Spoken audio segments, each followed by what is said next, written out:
ಓಂ ಉತ್ತಮೇ ಶಿಖರೆ ಜಾತೆ ಭೂಮ್ಯಾಂ ಪರ್ವತಮೂರ್ಧನಿ ಬ್ರಾಹ್ಮಣೇಭ್ಯೋಭ್ಯನುಜ್ಞಾತ ಗಚ್ಚ ದೇವಿ ಯಥಾ ಸುಖಂ.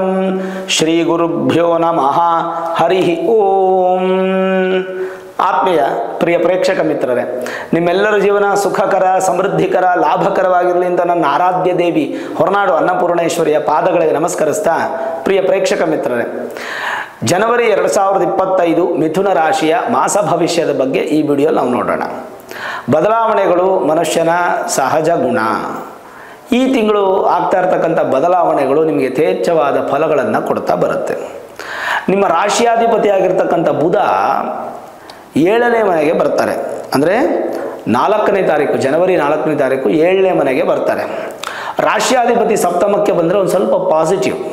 ಹೇಗೆ ಪಾಸಿಟಿವ್ ಅಂದರೆ ಪಾರ್ಟ್ನರ್ಶಿಪ್ ಬಿಸ್ನೆಸ್ಸಲ್ಲಿ, ಮದುವೆ ವಿಚಾರದಲ್ಲಿ, ಅಥವಾ ಮನೆಯಲ್ಲಿ ನಡೆಯುವಂಥ ಶುಭ ಕಾರ್ಯದ ವಿಚಾರದಲ್ಲಿ ನಿಮ್ಗೆ ಅನುಕೂಲ. ಜೊತೆಗೆ ಸುಖಾಧಿಪತಿನವರಿಂದ ಸುಖನೂ ನಿಮಗೆ ತುಂಬ ಅಭಿವೃದ್ಧಿ ಆಗುತ್ತೆ.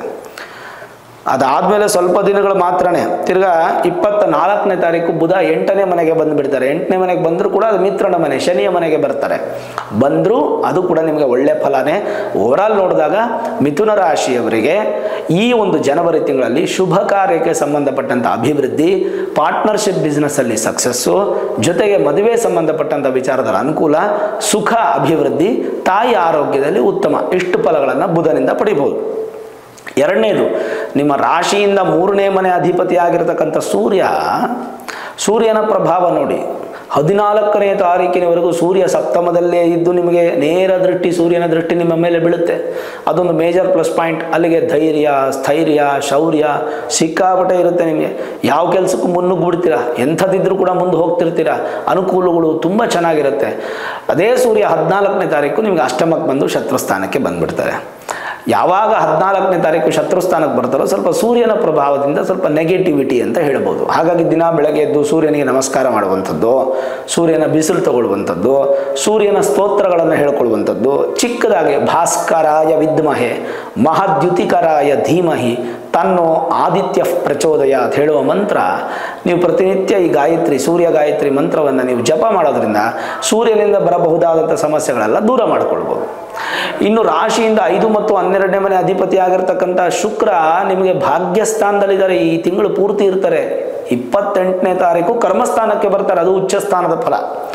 ಪೂರ್ವ ಪುಣ್ಯದ ಅಭಿವೃದ್ಧಿಯನ್ನು ಪಡುವಂಥದ್ರಲ್ಲಿ ಜಾಸ್ತಿ ಆಗುತ್ತೆ. ಅಂದರೆ ಆಸ್ತಿ ಮಾಡುವಂಥ ಆಸೆಗಳು ಉತ್ಪತ್ತಿ ಆಗುತ್ತೆ, ಅದರ ಪ್ರಯತ್ನ ಫಲ ಸಿಗುತ್ತೆ. ಜೊತೆಗೆ ದೊಡ್ಡವರ ಆಶೀರ್ವಾದ ಸಿಗುತ್ತೆ, ಪಿತೃಗಳ ಆಶೀರ್ವಾದ ಸಿಗುತ್ತೆ, ಗುರುಗಳ ಆಶೀರ್ವಾದ ಸಿಗುತ್ತೆ, ನಿಮಗೆ ವಿದ್ಯೆ ಹೇಳ್ಕೊಟ್ಟಂಥ ಗುರುಗಳ ಒಂದು ಸಹಕಾರ ಸಿಗುತ್ತೆ. ಯಾವುದೇ ಕೆಲಸಕ್ಕೆ ನೀವು ಕೈ ಹಾಕಿದ್ರೂ ಕೂಡ ಅನುಕೂಲ ಆಗುತ್ತೆ.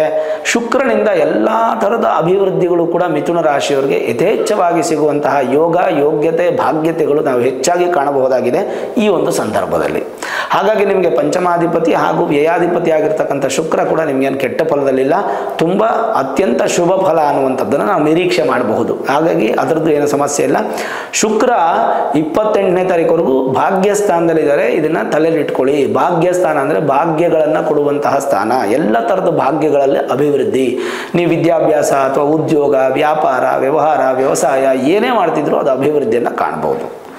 ಇನ್ನು ರಾಶಿಯಿಂದ 8 ಮತ್ತು 9ನೇ ಮನೆ ಅಧಿಪತಿ ಅಂತ ಶನಿ 9ನೇ ಮನೆಯಲ್ಲಿದ್ದಾರೆ. ಅಂದರೆ ಭಾಗ್ಯಸ್ಥಾನದಲ್ಲಿ ಶನಿ ಇದ್ದಾರೆ. ಶನಿಯಿಂದ ನಿಮ್ಮ ಉದ್ಯೋಗದಲ್ಲಿ ಕಿರಿಕಿರಿ ದೂರ ಆಗುತ್ತೆ.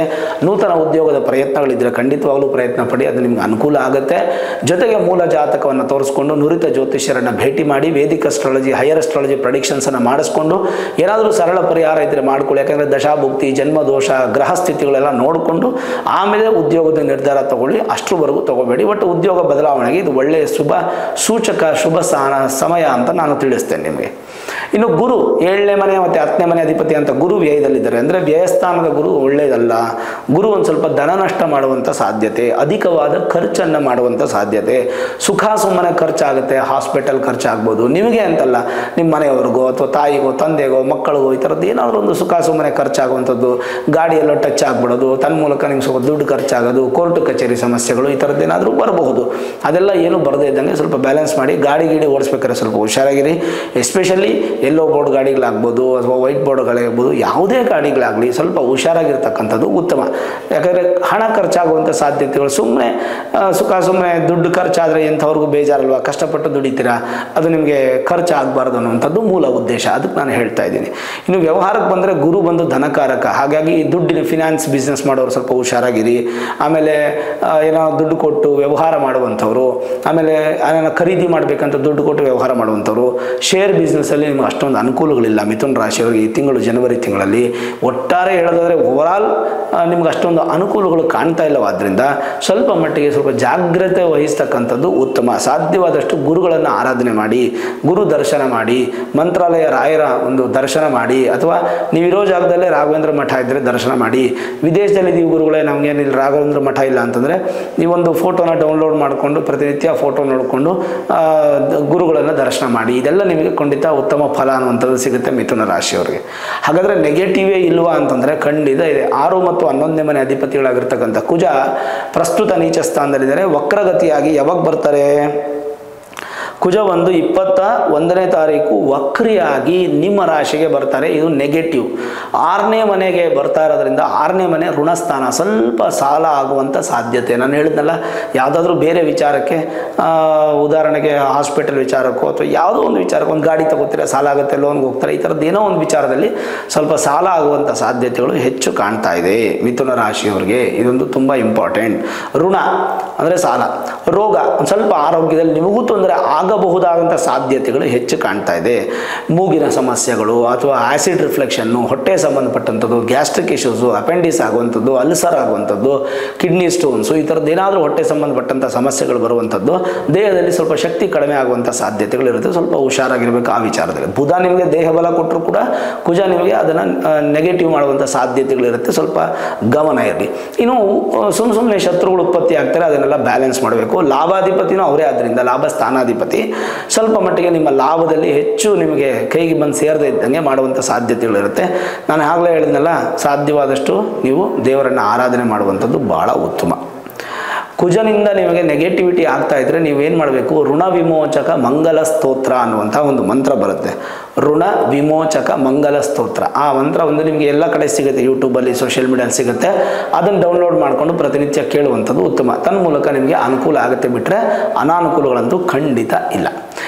ಹಾಗಾಗಿ ಈ ಶನಿಯ ಪರಮಾತ್ಮ ಅಂದರೆ ಶನಿ ಬಂದು ನಿಮಗೆ 9ನೇ ಮನೆಯಲ್ಲಿದ್ದಾರೆ. 10ನೇ ಮನೆಗೆ ಹೋಗ್ತಾರೆ. ಯಾವಾಗ? ಮಾರ್ಚ್ 28, 2025 10ನೇ ಮನೆಗೆ ಹೋಗ್ತಾರೆ. 10ನೇ ಮನೆಗೆ ಬಂದಾಗ ಒಂದು ಸ್ವಲ್ಪ ಶನಿಯಿಂದ ಅನಾನುಕೂಲಗಳೇ ಹೊರತು ಅನುಕೂಲಗಳಿಲ್ಲ. ಹಾಗಾಗಿ ಮಿಥುನ ರಾಶಿಯವರು ನೀವು ಮಾರ್ಚ್ 29ನೇ ತಾರೀಕು ನಿಮ್ಮ ಮನೆ ಅಕ್ಕಪಕ್ಕದಲ್ಲೆಲ್ಲಾದರೂ ಶನಿ ಶಾಂತಿ ಮಾಡ್ತಾ ಇರ್ತಾರೆ, ಆ ಒಂದು ಪೂಜೆಗೆ ನೀವು ಪಾಲ್ಗೊಳ್ಬೋದು. ಎಲ್ಲೂ ನಿಮ್ಗೆ ಅನುಕೂಲ ಆಗಲಿಲ್ವಾ? ನಿಮ್ಮ ಸಹಕಾರದೊಂದಿಗೆ ನಿಮಗೋಸ್ಕರ ನಾನು 1,00,000 ಸ್ವಾಹಕಾರದ ಶನೈಶ್ಚರ ಮಹಾಯಜ್ಞವನ್ನು ಮಾಡ್ತಾ ಇದ್ದೀನಿ.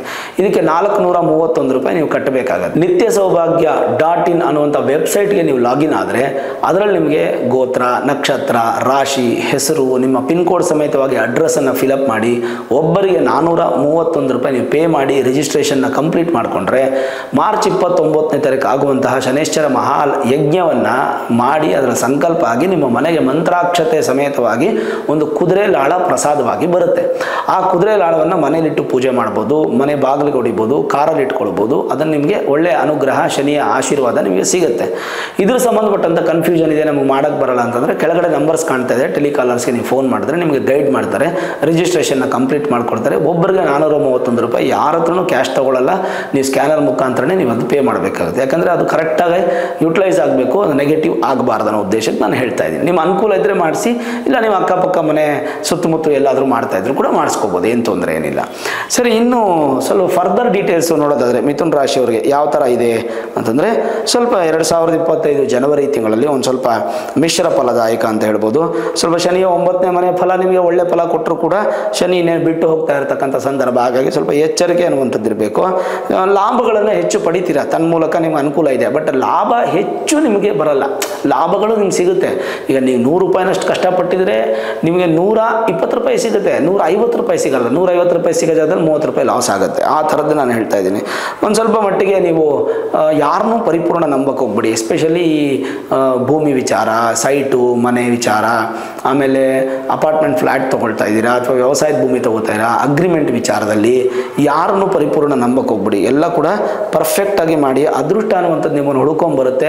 ಕುಜನಿಂದ ಅದು ದೂರ ಆಗುವಂಥ ಸಾಧ್ಯತೆ. ಕುಜಗ್ರಹನ ಶಾಂತಿ ಮಾಡೋಕ್ಕೆ ಋಣವಿಮೋಚಕ ಮಂಗಲ ಸ್ತೋತ್ರವನ್ನು ನೀವು ಪಠನೆ ಮಾಡೋದ್ರಿಂದ ಅಥವಾ ಕೇಳೋದ್ರಿಂದ ವೈವಾಹಿಕ ಜೀವನದಲ್ಲೂ ಚೆನ್ನಾಗಿದ್ದು ಉತ್ತಮ ಫಲಿತಾಂಶ, ಲಾಭದಾಯಕವಾಗಿರುತ್ತೆ. ಸ್ವಲ್ಪ ಕುಜನಿಂದ ಅನುಕೂಲ ಇಲ್ಲ ಅಲ್ವಾ, ಹಾಗಾಗಿ ಒಂದು ಸ್ವಲ್ಪ ಭೂಮಿ ಸಂಬಂಧಪಟ್ಟಂಥ ವಿಚಾರದಲ್ಲಿ ಎಚ್ಚರಿಕೆ ಇರಿ. ಈವನ್ ವ್ಯವಸಾಯ ಮಾಡುವಂಥ ರೈತರಿಗೂ ನೆಗೆಟಿವ್ ಇರುತ್ತೆ, ರಿಯಲ್ ಎಸ್ಟೇಟ್ ಮಾಡುವಂಥ ಮೀಡಿಯೇಟರ್ಸ್ಗೂ ನೆಗೆಟಿವ್ ಇರುತ್ತೆ. ತದನಂತರ ಭೂಮಿ ಸಂಬಂಧಪಟ್ಟಂಥ ಒಂದು ವಿದ್ಯಾಭ್ಯಾಸ ಅಥವಾ ಉದ್ಯೋಗ, ವ್ಯವಹಾರ, ವ್ಯಾಪಾರ ಏನೇ ಮಾಡ್ತಿದ್ರು ಕೂಡ ಅಷ್ಟೊಂದು ಅನುಕೂಲಗಳು, ಮನೆ ಕಟ್ಟುವಂಥ ವಿಚಾರದಲ್ಲಿ ಸ್ವಲ್ಪ ಜಗಳಗಳಾಗುವಂಥದ್ದು, ಸ್ವಲ್ಪ ಡಿಲೇ ಆಗುವಂಥದ್ದು, ಈ ಥರದ್ದೆಲ್ಲ ಸಾಧ್ಯತೆಗಳು ಜಾಸ್ತಿ ಇದೆ. ಈ ಮೂಲಕ ಖರ್ಚು ಕೂಡ ಹೆಚ್ಚಾಗುವಂಥ ಸಾಧ್ಯತೆಗಳು ನಿಮಗೆ ಇರುತ್ತೆ. ಸುಮ್ಮನೆ ವೇಸ್ಟಾಗಿ ಖರ್ಚಾಗುವಂಥದ್ದು, ವೇಸ್ಟಾಗಿ ಪೋಲಾಗುವಂಥದ್ದು. ಈಗ ನೀವು ಮೋಟ್ರ್ ಆನ್ ಮಾಡಿದ್ದೀರಾ, ಟ್ಯಾಂಕ್ ತುಂಬಿದೆ, ಟ್ಯಾಂಕ್ ತುಂಬಿ ನೀರು ಏನಾಗುತ್ತೆ, ಓವರ್ಫ್ಲೋ ಆಗುತ್ತೆ, ನೀರೆಲ್ಲ ವೇಸ್ಟ್ ಆಗುತ್ತಲ್ಲ, ಆ ಥರ ಓವರ್ಫ್ಲೋ ಆಗಿ ವೇಸ್ಟ್ ಆಗುವಂಥ ಸಾಧ್ಯತೆಗಳು ಕೂಡ ಹೆಚ್ಚು ನಿಮಗೆ ಕಾಣ್ತಾ ಇದೆ. ಸಾಧ್ಯವಾದಷ್ಟು ದೇವತಾ ಆಶೀರ್ವಾದ ನಿಮಗೆ ಸಿಗಬೇಕಂದ್ರೆ ನೀವು ಕುಜನನ್ನು ಆರಾಧನೆ ಮಾಡಲೇಬೇಕು. ಅದು ಬಿಟ್ಟರೆ ಬೇರೆ ಇನ್ನೇನು ದೊಡ್ಡ ಪ್ರಮಾಣದ ನೆಗೆಟಿವಿಟೀಸ್ ಅನ್ನುವಂಥದ್ದು ಯಾವುದೂ ಹೆಚ್ಚಾಗಿ ಕಾಣ್ತಾ ಇಲ್ಲ. ಅದರಿಂದ ನೀವು ಧೈರ್ಯವಾಗಿರ್ಬೋದು, ಭಗವಂತನ ಆಶೀರ್ವಾದ ನಿಮ್ಮ ಮೇಲೆ ಖಂಡಿತ ಇದೆ. ಏನಾದರೂ ದೊಡ್ಡ ಪ್ರಮಾಣದ ಮಾಡಬೇಕು ಬಿಸ್ನೆಸ್ಸು ಅಥವಾ ಏನಾದರೂ ಒಂದು ಮಾಡಬೇಕು ಅಂತಂದರೆ ನಿಮ್ಮ ಜಾತಕವನ್ನು ತೋರಿಸ್ಕೊಂಡೆ ಆಮೇಲೆ ಡಿಸಿಷನ್ ತಗೊಳ್ಳಿ, ಅದರಿಂದ ನಿಮಗೆ ಒಳ್ಳೆ ಫಲ ಸಿಗುತ್ತೆ. ನೋಡಿದ್ರಲ್ಲ ವೀಕ್ಷಕರೇ, ಈ ವಿಡಿಯೋ ಇಷ್ಟ ಆಗಿದ್ರೆ ಲೈಕ್ ಮಾಡಿ, ಶೇರ್ ಮಾಡಿ, ಮುಖ್ಯವಾಗಿ ನಮ್ಮ ಚಾನಲ್ಗೆ ಸಬ್ಸ್ಕ್ರೈಬ್ ಮಾಡಿ, ಬೆಲ್ ಐಕಾನನ್ನು ಪ್ರೆಸ್ ಮಾಡಿ. ಪ್ರತಿನಿತ್ಯ ನಾನು ಪೂಜೆ ಮಾಡುವಂತಹ ನನ್ನ ಆರಾಧ್ಯ ದೇವಿ ಹೊರನಾಡು ಅನ್ನಪೂರ್ಣೇಶ್ವರಿಯ ಆಶೀರ್ವಾದ ಅನುಗ್ರಹ ಸದಾಕಾಲ ಮತ್ತೊಮ್ಮೆ ನಿಮ್ಗೆ ಸಿಗಲಿ ಅಂತ ಪ್ರಾರ್ಥನೆ ಮಾಡ್ತಾ, ಸರ್ವೇ ಜನಾಃ ಸುಖಿನೋ ಭವಂತು, ಸಮಸ್ತ ಸನ್ಮಂಗಳಾನಿ ಭವಂತು.